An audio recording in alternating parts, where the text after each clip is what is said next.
Welcome to Wedding Day Podcast with your hosts, Sonja Babich, CEO of Iron Diamond Media, a leading wedding resource featuring 7 localized wedding brands across the country. Hi everybody, Sonja Babich here with Wedding Day Podcast. I am here with my amazing host, Chelsea Gibson, editor of Oregon Wedding Day and Arizona Brides. So I'm happy that she's here with us in sunny Arizona at Ocotillo Golf Club.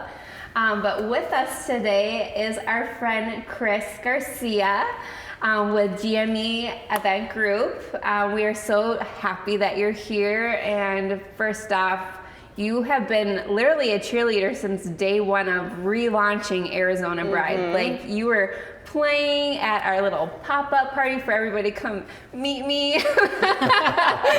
But it was like you were there, and I'm just like so appreciative of you just like believing in us. And now look what happened. Yeah, it's been a wonderful journey together, and to even see Arizona Bride above and beyond anything that I've been involved in, to just see how much it's grown. It's been great. Yeah, and of course your expertise is one of a kind. You are live music, you are DJing.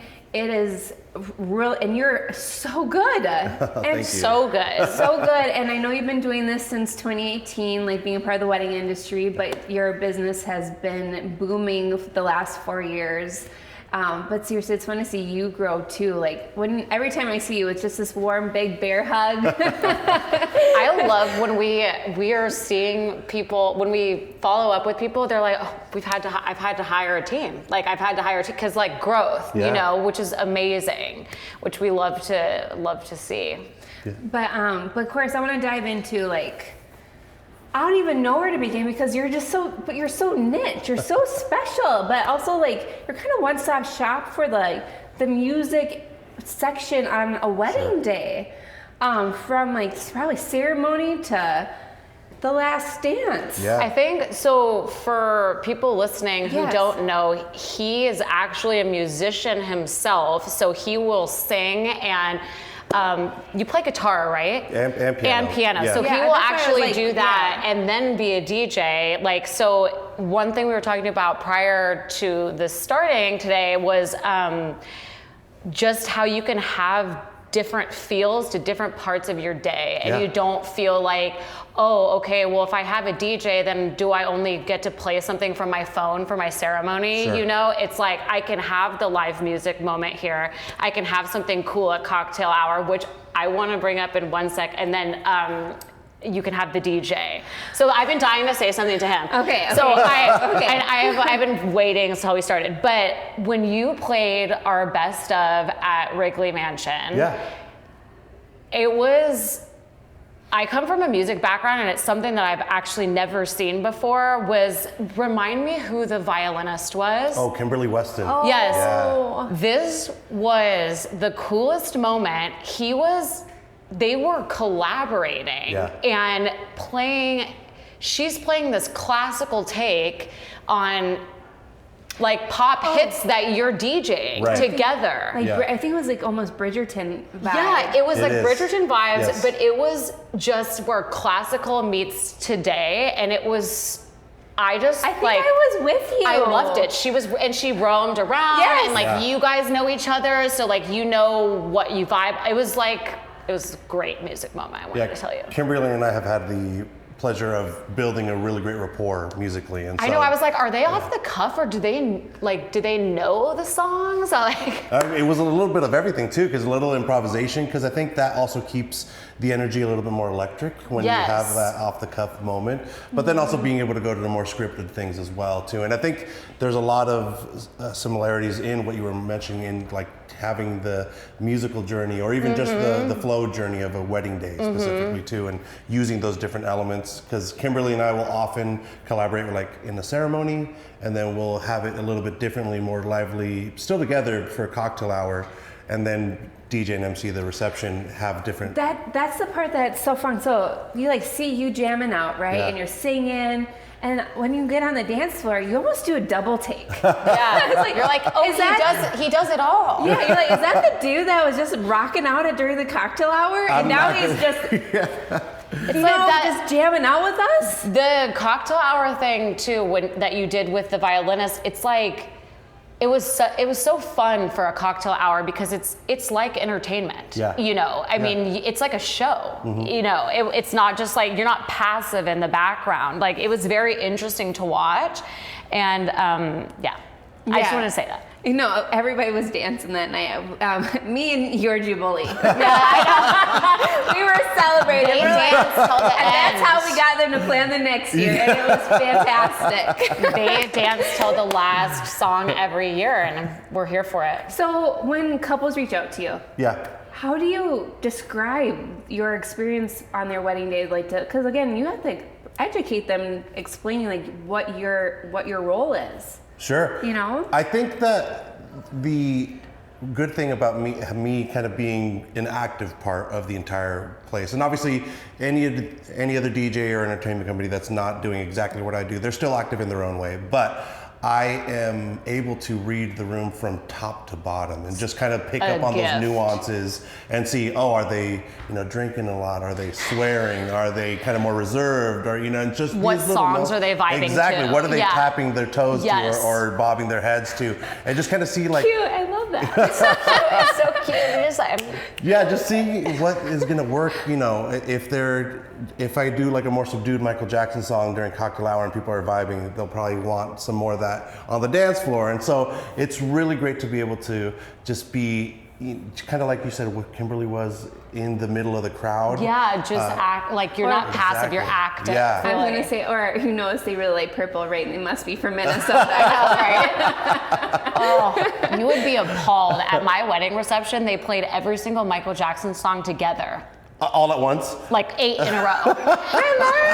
And so I was like, oh, okay, we're doing them all now. Like we went to Billie Jean, to Black and White. Like I was like, okay, this is it. This is the Michael Jackson segment. So. You know what's so funny is that I find that so many of us wedding professionals, we're in this because of certain experiences that we had, whether on our own wedding or at another one. I know myself, my personal niche, apart just from GME and the whole live music and DJ combo, is I'm bilingual, bicultural, binational. I grew up on the border between Tijuana and San Diego, and so just being able to be fully bilingual and offer those services to people amazing. Is something that I have found that caters to a certain crowd. Especially in this state too. Certainly in the Southwest, California, Arizona, Colorado, it's even. More common. And it's definitely something that is more, able to be flexed. That's down. that's a huge asset of yours. Absolutely. Yeah, I know.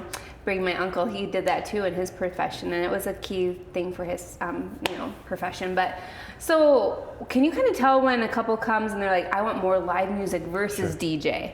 Yeah. Because I love live music.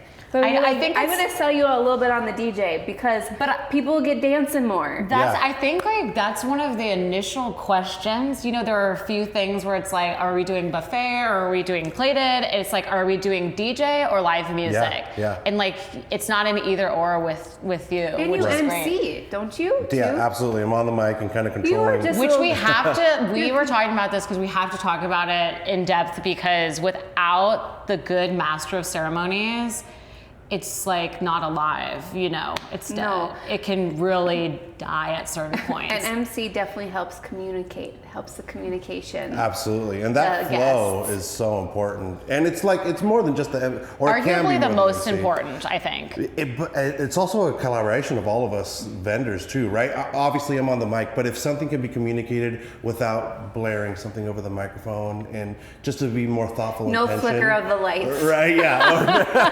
10-minute warning to the buffet. If I see a flicker of the light, I'm out of here. Yeah. Well, and that certainly can be something part two of the music as well, like moving the music from one section to the other and kind of cueing people, now the music's softer here, but it's louder over there. Maybe I should make my way over there. I will tell you that, and I've shared this before, my high blood pressure was right before, again, past experience was right before dinner. Getting everybody seated, making sure the DJ's ready to go for a grand march, making sure where's Daddy who's saying the blessing, or the officiant. Right. Oh, there's a toast. Where's Uncle Bob? It was like It's always Uncle hurdling. Bob. Yeah, it's always Uncle Bob. It was like hurdling cattle. And then you're like, where's the bride? I know. Where did she go? Probably potty break. And then you're like, my steaks are cooking. We were like, I think we were like, we were talking about how like you sort of take the reins from the photographer. There are these real key players in helping the day as the day has started. Like not, you know, there are plenty of people that come before and prep, but you're an active part of the day, helping to communicate, helping things to unfold. And that's like, I just like want to be able to go to you during the day and be like, oh my God, I need you to just like handle it, just do it. But like, when do you take a break if you're doing the live, like the live music with the ceremony, and then you go into cocktail hour, and then you're MC and like DJing, like when do you take a break? Well, that's why we bring a team too. So it's not just me, it's a team that helps us produce the event. And then above and beyond that, the whole vendor team comes together and we have to create like that super team for the day, right? Which is why when you get to a wedding, you're like, oh my gosh, it's that photographer. Oh my gosh, it's that planner. Oh my gosh, it's that videographer. And you can kind of mesh and you know that you're already worked together with to make that even more of a smooth night for not only the couple but their guests as well. Is something that to me kind of scratches that itch in the back of my head that's just so satisfying, you know. So what would be like a red flag to a couple when they're interviewing a live musician DJ? Like what are key questions you should ask and see how they should answer? Sure. If you hear something like, oh no, don't run.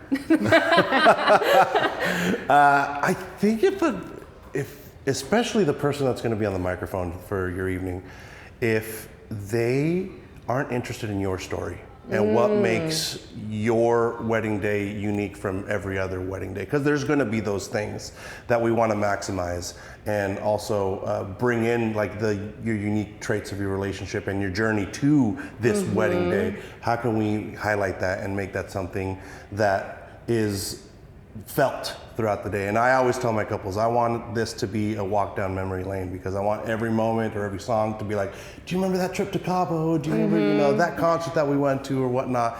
And that's what we're trying to maximize throughout your wedding day for sure, as a team in G&Me. So when you saying like they're not being personable and they don't want to know your story, like, yeah, when they're just interested in their own checking a box. Yes, exactly. And yeah, so this is what I do. Sales call. And sure, we all love creative freedom, but we also want to make sure that it's a give and a take, right? A yin and a yang to it too. And so that's why picking your vendor team is super important. I know this was very common with my string quartets at the golf club, but like requirements to make sure that you're comfortable at a venue. Shade, Well, power. I was gonna say the heat. Like, what's your checklist? Oh my gosh. What's a common checklist? Like, what are the key things? I think outdoor events in Arizona are limited during certain times of the year. Yes. We are in sunny, hot Arizona. Yes, you're like water. Yeah. I mean, and two, I think Water. Agua.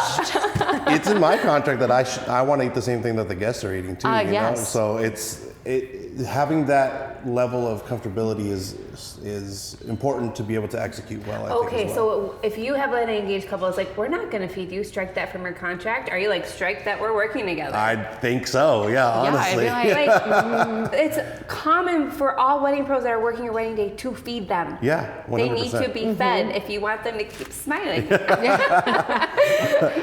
it's true. It's true. So what other things in the contract do you require? So that it's not a surprise to engaged couples to be like, that's normal. It's not in my contract. I don't require it. And I've said this for a long time. The only thing worse than a dry wedding is a wedding without coffee. So I think if you don't have that coffee station, it's going to be a little bit hard for me. I will Especially be Daddy too. I know, we all need the caffeine. You texted this morning and you're like, mommy needs caffeine all day. All day. All day. And hugs. Yes, and hugs. Yes. I have like a burning question, which I saw it on social the other day, and I wanted to know, what is your least favorite wedding song? This might be the hot take of the night. Saw this on I'm ready. No, I saw this on one of our socials. Can we all go? Yeah, where the vendors all said their least favorite song, and then we're gonna do the best song or your favorite song. Sure, yeah. I feel like it's coming back around. And of course, he'll still play it. I will. If you want it, I'll play whatever you want. Yes. If the bride and groom wants. If if somebody else wants, we'll talk about True it. professional. But I think this is a hot take. Don't Stop Believin'. Oh, interesting. Mine is September by Earth, Wind, and Fire. It's your least favorite song? I don't know the words. Tell me now. I cannot stand it. Sing it. It's like, no, I can't. Sing it. Now's your time. There it is. That one. And it goes on forever. I will say it's maybe not. I do not like a dollar dance. Ooh. Oh, yeah, I'm the same. Like the money dance. Oh no. Do people still do that? So mostly international out? cultures. Oh, okay. A lot of international cultures do that, yeah. But not so many. If you want to dance with the bride, go dance with the bride. Yeah. You don't need a money in their card. I know, right? I don't need the best man be like, hey. Yeah. It's just so tacky. I'm Noted. sorry. And then it's like, I'm gonna give $2. That was like, I feel like it's generally phased out. But Oh no. maybe not. I don't know. It surprises you when it comes out of the woodwork. It does. I know some of those forced moments. I sometimes even feel like what can you do to make like the mother of the mother groom or the mother son and the daughter not as. I feel like sometimes they feel forced and uncomfortable. Sure. I don't know if it's like we were talking earlier about but they want their moment. No, they do. But we were talking earlier about how he can read the room and maybe suggest doing those special things at different times. Yeah. Like not like maybe it's not when everyone's sitting down to eat where it's more formal. Maybe it's you've seen it have more success at a different time. My favorite one that I've been suggesting to everybody: cake cutting before toast, after dinner, 1000%. at the end. Because then, and it's, especially when it's unannounced, just do it real quick. Catering can pull it and cut it if that's what they're doing, and then set it out after toast. It's so much better to do that instead of having it to be this moment that, I mean, obviously if you want that moment, yes, exactly. Come see me cut my cake. No. And if you want that, by all means, but still have it in that part of the evening, and then we can keep it pushing. Because especially as a DJ, and to my DJ side of things, as a DJ, I want, once we're dancing, you don't want to stop the flow. Yeah, I want to just keep it going at that point. But no buzzkill. Yeah, no garter, no bouquet, I'll just share cake. what we did just because it helps paint the picture. Because a lot of times the head table is done eating before all your guests. Because you are the first one to be served dinner. Right. So when you're done, your planner who's going to come over, your caterer lead is going to grab let's go cut your cake. Yes. Let's go do it quick. Your Yes. photographer's with you. You have your moment. Your guests are having fun. They're drinking. They're eating. All the jazz. And get back to the table. It might be time for a toast. Because they're about done with their plates. It's this waterfall effect, which I love that word, you know. Don't you know? Don't you know? My cake was covered in ants. It was really, I was like, I had to look at Dan on that one. the Michael Jackson and the ants. There was a lot going on, but I could make a sounds sweat. I know. But I just like what I think is so cool in bringing this up is not that you shouldn't have those moments. It's that you can think outside the box and have a vendor team that thinks outside the box because you don't have to do it in this order. Right. Like that might not work for you. Right. Or you want, maybe you are a baker and you love cake. You want it to be the star of the start of the reception. Everyone has things that are important to them and that they want to showcase. And if your cake is important, ants ate it, they're gonna figure I it out. was so sad. I bet about you the were. ants. Everybody dreams about I have a video and I'm like, oh, it's covered in ants.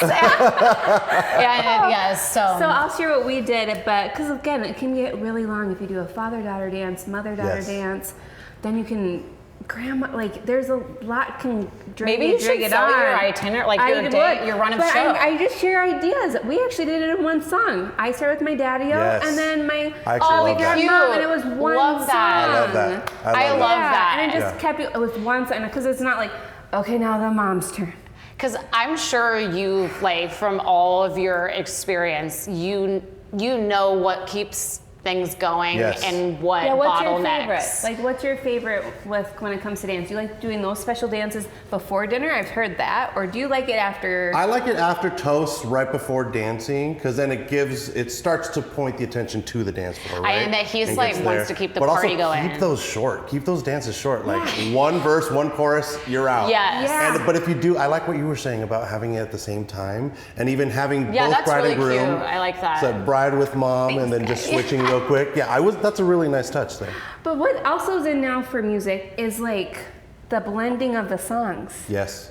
Like you take a song and it's like, I'm gonna do the hot chorus section, the hot like shot, shot, shot. I know. And For then your you mom. like mold it into the next thing. You're like, oh yeah, this is good part too. That's like the hot thing right now, right? Well, if your DJ isn't mixing and blending songs in from one to the other, the whole evening should be a smooth flow, including your dance floor. Because it's rare to actually hear a song start to finish nowadays. I Right? hope so. I certainly hope so. Well, and That's a question to There's- ask. But also Right. some genres lend more to that than others. Like for example, if you want a big country wedding, you're probably going to hear more full songs than if it would be like a pop and hip hop wedding. Oh, that's a great question. So you can do any genre, or do you specialize toward, like if someone came to you and was like, I want an all country wedding, it's like, I would probably say I'm not the guy for you. okay, got it. All right, so you I have, love the realness. yeah, I love that. Yeah. But I mean, I can give you a great 20, 30 minute country set, but then I Yeah. want to, also, I don't want to stick with one genre for that long too. I want to mix and mash and have it be something that is familiar sounds in a new way is what I always say. And because I know you're not going there to discover music, but how can I package it in a way that is new and interesting and exciting? And I always tell my Right. couples too, like I'm all gas, no brakes whenever we get the dance floor Yes. started. Yeah, I So- always see you playing, and every time I return, I'm like, you still going? I think sometimes what couples do too is like, yes, it is your day, and yes, you should play Yeah. what you like, but there are people from all ages there. Yes. And so, if there's, your grandma there, she doesn't want to listen to only, Shot, shot. But Like she might grandmas want. are getting down Yeah, to Lil Jon these days. But I think it's a real art to craft a Yes. little bit of everything, Yeah. so everyone knows something, And I always tell my couples, on your wedding day, do what you want. Traditional, great. Non-traditional, great. You want it left field, right field, whatever. The time where you have to consider your guests the most is probably your dance floor. If you want them to feel seen and have like some sort of Included, excitement. yes. And stay. Yeah, and there will be that time in the night where, we are headed more towards the shots kind of stuff. And grandma will know at that point. Yes, She was ready or for maybe bed. maybe she's out there. I don't. My mom If would she is be out there, the- even My better, grandma yeah. stayed to the very end. Of course, well, she is Grandma Sonja. Oh my gosh, I love that. Okay, last question. Okay. What is your favorite part of your profession on a wedding day? I love when people say that on a song that comes up, when you hear the reaction and you can tell that you are vibing with You them, hit you're it right. reading it right Yes. on. Even when I'm playing the guitar and people are like, okay, all Yeah. right, so and when I can get that feedback, even if it isn't like, hey, that was great, man, or if it isn't like super direct, if I can tell that is going, especially from the bride and groom, obviously, but when you hear that, oh, that's awesome, or at the end of the night, everybody's clapping and cheering and the bride and groom are in the middle, or the newlyweds are in the middle, and it's just a moment that is unlike any other they've ever had. That is, I think, the pinnacle of when you know you've done something right. Oh, I can totally see that. That's kind of like your wedding day hug. It is. I love that. It is. Well, Chris, thanks so much for sitting with us Thank on you for Wedding having Day me. I can't believe podcast. it's over. I don't want it to end. I know. I kept No. smiling. Got I'm here like, quick. I want to Yeah, dance now. We're about to dance. Well, we will in a little bit. If your Jubilee's coming, I'm dancing tonight. Well, thanks everybody for tuning in to Wedding Day podcast. We'll see you next time. See you. Bye. Bye. Thank you.